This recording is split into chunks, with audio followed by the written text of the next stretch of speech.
സ്നേഹിതർക്കു വേണ്ടി ജീവൻ ബലികഴിക്കുന്നതിനേക്കാൾ വലിയ സ്നേഹമില്ല എന്ന തിരുവചനം മനസ്സിൽ അഗ്നിയായി ആളിപ്പടർന്നപ്പോൾ എറണാകുളം ജില്ലയിലെ പുല്ലുവഴി ഗ്രാമത്തിലെ വട്ടോലി കുടുംബത്തിലെ മേരിക്കുഞ്ഞിന് അടങ്ങിയിരിക്കാനായില്ല.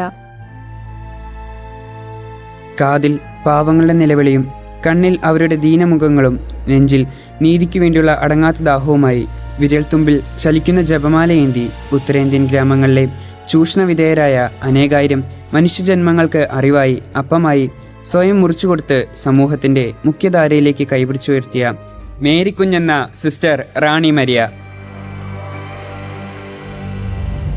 അനീതിക്കെതിരെ പ്രവാചക ധീരതയോടെ ശബ്ദമുയർത്തിയപ്പോൾ ജന്മിമാരുടെ കണ്ണിലെ കരടായി മാറിയവൾ ഇൻഡോർ ജില്ലയിലെ ഉദയനഗർ എന്ന ഗ്രാമത്തിലെ കാട്ടുപാതയിൽ 1995 ഫെബ്രുവരി 25 ബസ് യാത്രക്കിടയിൽ സമന്തർ സിംഗ് എന്ന വാടക ഗുണ്ടയുടെ കഠാരമുന 54 പ്രാവശ്യം ശരീരത്തിൽ ആഴ്ന്നിറങ്ങിയപ്പോൾ കഴുത്തിലണിഞ്ഞ ക്രൂശിത രൂപത്തെ മുറുകെ പിടിച്ച് യേശുവേ എന്ന് തന്റെ പ്രാണനാഥനെ ഉച്ചത്തിൽ വിളിച്ച് പ്രാണൻ വെടിഞ്ഞ സിസ്റ്റർ റാണി മരിയയുടെ സംഭവബഹുലമായ ജീവിതകഥ.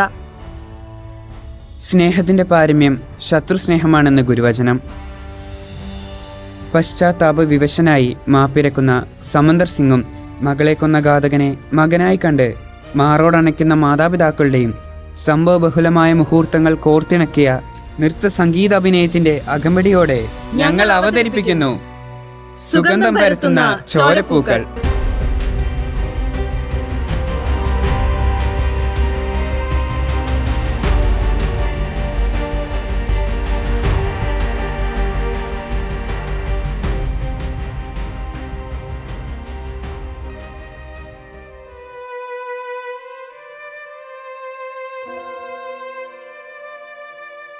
ഈശ്വര, ഞാൻ ഇനി എന്തിനു ജീവിക്കണം? ഞാൻ കൊന്നു. എന്റെ കൈക്ക് ഇപ്പോൾ ആ ചോരയുടെ മണം, ആ നിഷ്കളങ്ക രക്തത്തിന്റെ മണം. ജീവൻ സിംഗ് എന്ന ജന്മിയായ പഞ്ചായത്ത് മെമ്പർ നീട്ടിത്തന്ന 25,000 രൂപയ്ക്ക് വേണ്ടി ഞാൻ കൊന്നു. മാലാഖയെ പോലെ പരിശുദ്ധയായ ആ അമ്മയെ കഷ്ടമായി വെട്ടിനുറുക്കിയ മഹാപാപിയാണ്. എനിക്കിനി മരിച്ചാൽ മതി. അമ്മയെ മാപ്പ്. നാളെ ഞാൻ പോകും. കേരളത്തിൽ ചെന്ന് റാണി അമ്മയുടെ അപ്പൻ്റെയും അമ്മയുടെയും സഹോദരങ്ങളുടെയും കാലുകളിൽ കെട്ടിപ്പിടിച്ച് മാപ്പ് പറയും. അവരെന്നെ കൊല്ലുന്നെങ്കിൽ കൊല്ലട്ടെ. എനിക്ക് ഈ പാപഭാരം ഒന്ന് ഇറക്കി വെക്കും. ദൈവമേ, നേരം ഒന്ന് വെളുത്തിരുന്നെങ്കിൽ.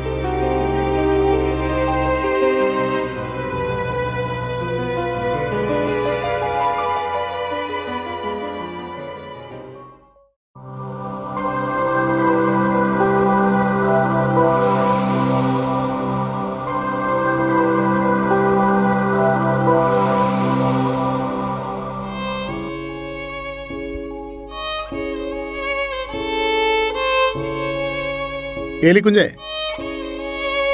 ഏലിക്കുഞ്ഞേ, ഇവിടെ ആരുമില്ലേ? ദാ വരുന്നു. എന്താ ചായ? ഇത്ര നേരമായിട്ടും അവരിങ്ങ് എത്തിയില്ലല്ലോ. അവൻ നാളെയല്ലേ അച്ചായ വരുന്നേ? ഈ ചായ എങ്ങ് കുടിച്ചേ. എത്ര നേരമായി ഒന്നും കഴിക്കാതെയും കുടിക്കാതെയും നടക്കാൻ തുടങ്ങിയിട്ട്? ഈ ചായ ഒന്ന് കുടിച്ചിട്ട് കുറച്ചു നേരം പോയി കിടക്ക്. ചായ കുടിക്കാനൊന്നും തോന്നുന്നില്ല എൻ്റെ ഏലിക്കുഞ്ഞേ. മനസ്സിൽ വല്ലാത്തൊരു വിങ്ങൽ. എന്നാലും നമ്മുടെ മേരിക്കുഞ്ഞിനോട് അവനിത് ചെയ്തല്ലോ. അച്ചായ കരയരുത്. നമ്മുടെ മേരിക്കുഞ്ഞ് സ്വർഗത്തിലിരുന്ന് എല്ലാം കാണുന്നുണ്ട്. അച്ചായൻ ഓർക്കുന്നില്ലേ? 10ാം ക്ലാസ്സിൽ ഏറ്റവും കൂടുതൽ മാർക്ക് വാങ്ങി ജയിച്ചെന്ന് മഠത്തിൽ പോകാനുള്ള അവളുടെ തീരുമാനം പറഞ്ഞപ്പോൾ നമുക്കെല്ലാവർക്കും എന്ത് സങ്കടമായിരുന്നു. അവസാനം അവളുടെ വാശിക്ക് മുമ്പിൽ നമ്മൾ തോറ്റുപോയില്ലേ? ശരിയായിരിക്കും കുഞ്ഞെ. 1 മാസത്തേക്ക് എനിക്ക് ഉറങ്ങാൻ പോലും പറ്റിയില്ല. നമ്മുടെ മോൾക്ക് പാപങ്ങളോട് എന്ത് സ്നേഹമായിരുന്നു. ഓരോ പ്രാവശ്യം അവധിക്ക് വരുമ്പോഴും അവളുടെ മുഖത്തെ സന്തോഷവും ഉത്സാഹമൊക്കെ കണ്ടിട്ട് ഞാൻ അത്ഭുതപ്പെട്ടിട്ടുണ്ട്. അവൾക്ക് അവളുടെ മഠത്തിലുള്ളവരും ആ നാട്ടിലെ പാവങ്ങളുമായിരുന്നു വലുത്. ഈശോയ്ക്ക് വേണ്ടി എന്തൊക്കെ ചെയ്താലും അവൾക്ക് തൃപ്തി വരില്ലായിരുന്നു. ഇങ്ങനെയൊക്കെ ഇറങ്ങിത്തിരിക്കാൻ ഒരു പ്രത്യേക ധൈര്യം തന്നെ വേണം. ഒരു കണക്കി പറഞ്ഞ ഇങ്ങനൊരു മോളെ കിട്ടിയതിൽ നമ്മൾ ഭാഗ്യം ചെയ്തവരാ. എത്ര സമയം പ്രാർത്ഥിച്ചാലും എൻ്റെ മകൾക്ക് മതിയാവില്ലായിരുന്നു. എന്നാലും എനിക്ക് സഹിക്കാൻ പറ്റുന്നില്ല. ഈ നെഞ്ചിൽ കിടന്ന എൻ്റെ കുഞ്ഞുറങ്ങിയിരുന്നു. പാട്ട് എത്ര കേട്ടാലും അവൾക്ക് മതിയാവില്ലായിരുന്നു. അവളും കൂടെ പാടും. അങ്ങനെ പാടി പാടി ഞങ്ങൾ രണ്ടാളും അങ്ങ് ഉറങ്ങും. അന്നൊരിക്കൽ മോൾ പാടിയ പാട്ട് ഇന്നും എൻ്റെ കാതുകളിൽ അലയടിക്കുന്നു.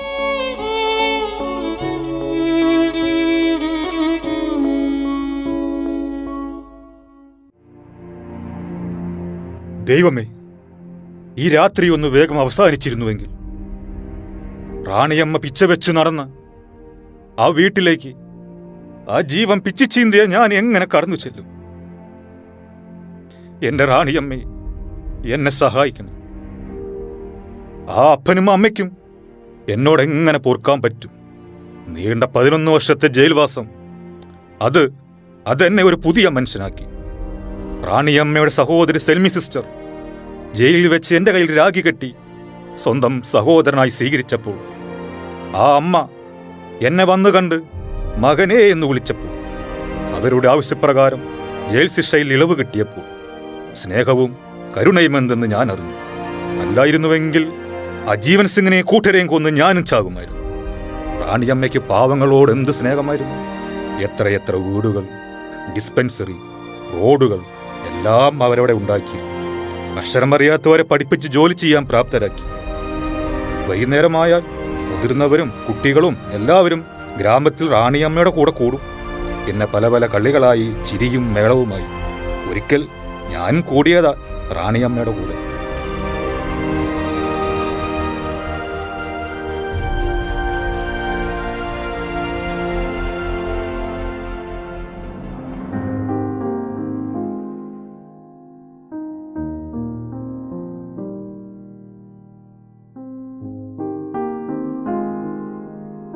എടാ ജീവ, അതാ നമ്മുടെ റാണിയമ്മ. റാണിയമ്മേ, എന്റെ മക്കൾ നേരത്തെ എത്തിയോ? കൂട്ടുകാരൊക്കെ എവിടെ?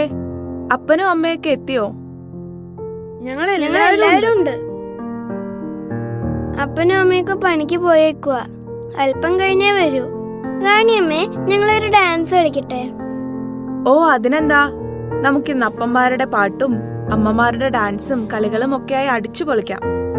ആട്ടെ, ഇന്നെല്ലാരും സ്കൂളിൽ പോയോ? അങ്ങനെ മുടങ്ങാതെ സ്കൂളിൽ പോയി നന്നായി പഠിച്ച് നന്നായി ജോലി ചെയ്ത് മറ്റുള്ളവർക്ക് നന്മ ചെയ്ത് നല്ല മിടുക്കന്മാരാകണം.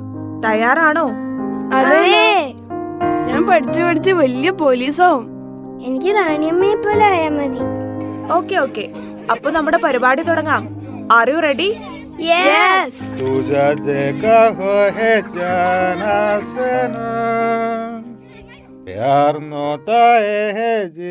സമന്തർ, നീ എന്താ ഈ വഴിയെ?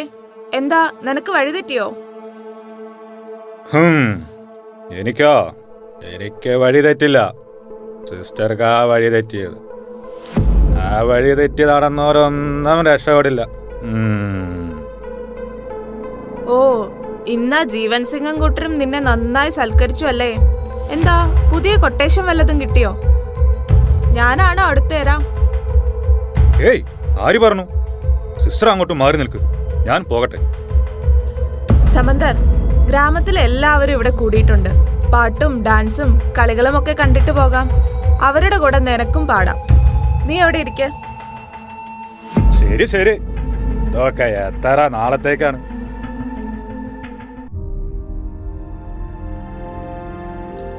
സർക്കാരിന്റെ ആനുകൂല്യങ്ങളെല്ലാം ആ ജീവൻ സിംഗും കൂട്ടരും വാങ്ങിച്ചെടുക്കും. വലിയ ജന്മിയ, ആരും ചോദ്യം ചെയ്യില്ല. പോരാത്തതിന് പഞ്ചായത്ത് പ്രസിഡന്റ് വട്ടപ്പലിശക്കാരുടെയും ബ്ലേഡ് മാഫിയക്കാരുടെ പിടിയിൽ നിന്നും പാവപ്പെട്ട ഗ്രാമവാസികളെ രക്ഷിക്കാൻ റാണിയമ്മ പല വിധത്തിൽ ശ്രമിച്ചിരുന്നു. പാവങ്ങൾക്ക് വേണ്ടി മരിക്കാനും തയ്യാറാണെന്ന് അവർ പറയുമായിരുന്നു. റാണിയമ്മയെ വകവരുത്തിയാൽ തടസ്സങ്ങളൊക്കെ മാറിക്കിട്ടുമെന്ന് കരുതിയാണ് അയാൾ എന്നെ കൊണ്ട് ആരും കൊല ചെയ്യിച്ചത്. കൂലിയായി 25,000 രൂപയും കയ്യിൽ കിട്ടി. അത്രയും കാശ് അതുവരെ ഞാൻ കണ്ടിട്ടില്ലായിരുന്നു. കൊല്ലാൻ വേണ്ടി തയ്യാറെടുത്തു. എത്രയോ ദിവസം സിസ്റ്ററെ ചുറ്റിപ്പറ്റി നടന്നു.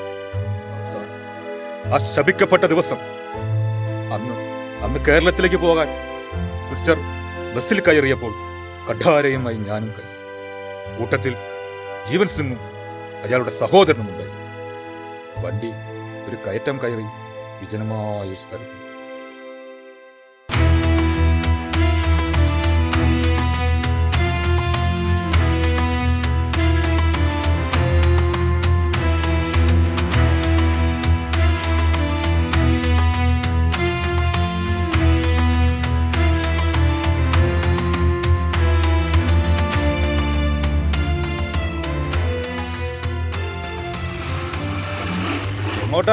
എങ്ങോട്ടാ സിസ്റ്റർ? ഒരു നീണ്ട യാത്ര. അതോ ഞാൻ കേരളത്തിലേക്ക്. അവിടെ ഒരു മീറ്റിംഗ് ഉണ്ട്. പിന്നെ വീട്ടിലും ഒന്ന് കയറണം. 2 വർഷമായി എൻ്റെ അപ്പച്ചനെ അമ്മയെ ഒന്ന് കണ്ടിട്ട്. കേരളത്തിലേക്കല്ല, അങ്ങേ ലോകത്തിലേക്ക് അയക്കാൻ എൻ്റെ തീരുമാനം. സമന്തർ, നീ എന്തായി പറയുന്നത്? നിനക്കെന്താ സുബോധം നഷ്ടപ്പെട്ടോ? ഒരു ബോധം പോയിട്ടില്ല. ഇത് കണ്ടോ? ഇതുകൊണ്ട് നിന്നെ കൊല്ലാനാ ഞാൻ വന്നത്. സഹോദര, നിങ്ങൾ എന്തിനാണ് എന്നെ കൊല്ലുന്നത്? ഞാൻ എന്ത് തെറ്റാ നിന്നോട് ചെയ്തത്? തെറ്റും ശരിയൊന്നും എനിക്കറിയണ്ട. ഇവിടുത്തെ ആദിവാസികളെ ക്രിസ്ത്യാനികളാക്കാനല്ലേ കേരളത്തിൽ കിടന്ന് നീയൊക്കെ ഇവിടെ വന്നേക്കുന്നേ. അവർക്കിപ്പോ 3 നേരം ഭക്ഷണമായി, വീടായി, വഴിയായി. പണ്ടൊക്കെ എന്തെങ്കിലും നക്കാവീഴ്ച കൊടുത്താൽ മിണ്ടാതിരുന്നവരാ ഇപ്പൊ കൂലിക്ക് കണക്ക് പറയാൻ തുടങ്ങിയത്. തെണ്ടി പരീക്ഷകള് ഇനിയും നിന്നെ ജീവിക്കാൻ അനുവദിച്ചുകൂടാ. ഞാൻ ആരെയും ക്രിസ്ത്യാനിയാക്കിയിട്ടില്ല. നോക്കൂ, ഈ യേശുവിന്റെ സ്നേഹം ഞാൻ അവർക്ക് പകർന്നു കൊടുത്തു. പുഴുക്കളെ പോലെ ഇഴയേണ്ടവരല്ല, മനുഷ്യരെ പോലെ ജീവിക്കേണ്ടവരാണവർ. എൻ്റെ ജീവിതം അവർക്ക് വേണ്ടിയുള്ളതാ. അവർക്ക് വേണ്ടി മരിക്കാനും ഞാൻ തയ്യാറാ. എൻ്റെ നാഥനെ പോലെ, എൻ്റെ യേശുവിനെ പോലെ. കേട്ടില്ലേ ഇവളുടെ ധിക്കാരം? ഞാൻ ജീവൻ സിംഗിന് വാക്കുകൊടുത്തതാ, എനിക്കിത് ചെയ്തേ പറ്റൂ.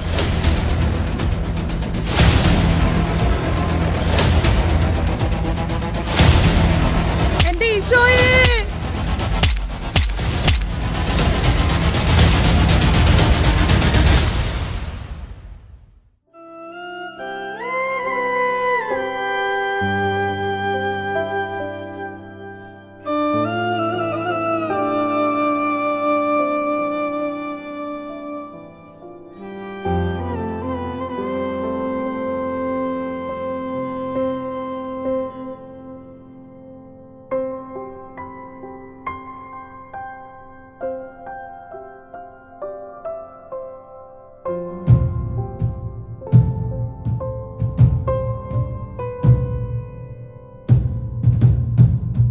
മോനെ, അവരിതുവരെ എത്തിയില്ലല്ലോ. ഒന്ന് വിളിച്ചു നോക്കി അറിയാമായിരുന്നു എന്തു പറ്റിയെന്ന്. ഞാൻ വിളിച്ചമ്മേ, അവരിങ്ങ് എത്തിക്കൊണ്ടിരിക്കുക. ട്രെയിൻ ഒരല്പം വൈകി. സ്റ്റീഫ മോനെ, എനിക്ക് ധൃതിയായടാ എൻ്റെ ഇളയ മകനെ കാണാൻ. അവൻ ആദ്യമായിട്ടല്ലേ നമ്മുടെ വീട്ടിൽ വരുന്നത്. നമ്മളൊന്ന് ഒരുമിച്ച് ജയിലിൽ പോയി കണ്ടതല്ലേ. അമ്മ അത് ഓർക്കുന്നില്ലേ? അതെനിക്ക് മറക്കാൻ പറ്റുമോ? എല്ലാം ദൈവനിയോഗം. അല്ലെങ്കിൽ നമ്മുടെ മേരിക്കുഞ്ഞിനെ കൊന്നവനെ നമുക്ക് എങ്ങനെ സ്നേഹിക്കാൻ പറ്റും?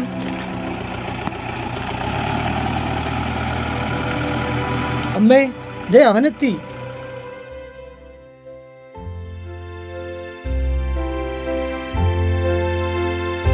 എന്റെ മോൻ വല്ലാതെ മാറിയല്ലോടാ. ഇരിക്കും മോനെ. സ്റ്റീഫ, നീ ചെന്ന് അപ്പച്ചനെ വിളിച്ചോണ്ട് വാ. ഞാൻ കുടിക്കാൻ എന്തെങ്കിലും എടുക്കാം. ഉച്ചകഴിഞ്ഞ് എല്ലാവരും വരും. ഇന്നിവിടെ വലിയ ആഘോഷമാ.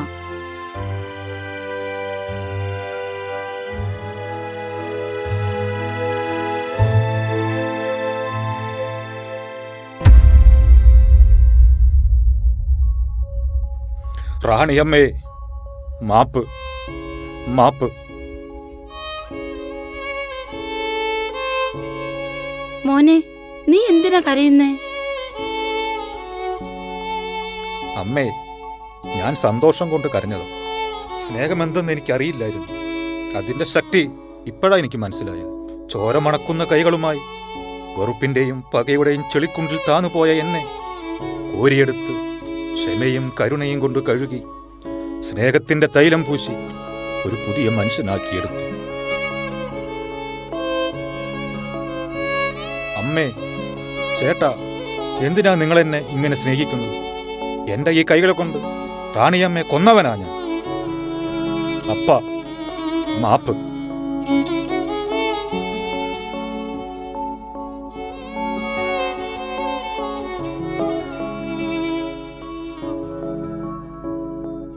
സമന്തർ, എന്താ ഇത്? എഴുന്നേൽക്ക്.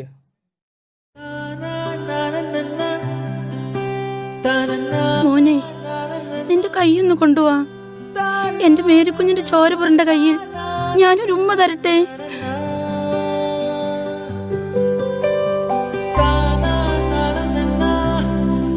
കരയില്ലടാ. ഇനി മുതൽ ഈ വട്ടോലി കുടുംബത്തിലെ ഇളയ സന്തതിയാണ് നീ. അതെ മോനെ, ഞാൻ 7 പ്രസവിച്ചു. കർത്താവ് എനിക്ക് ഒരു മകനെ കൂടി തന്നു. ഇപ്പോൾ എനിക്ക് 8 മക്കളാ. എന്റെ ഇളയ മകനാ നീ, സമന്തർ സിംഗ്.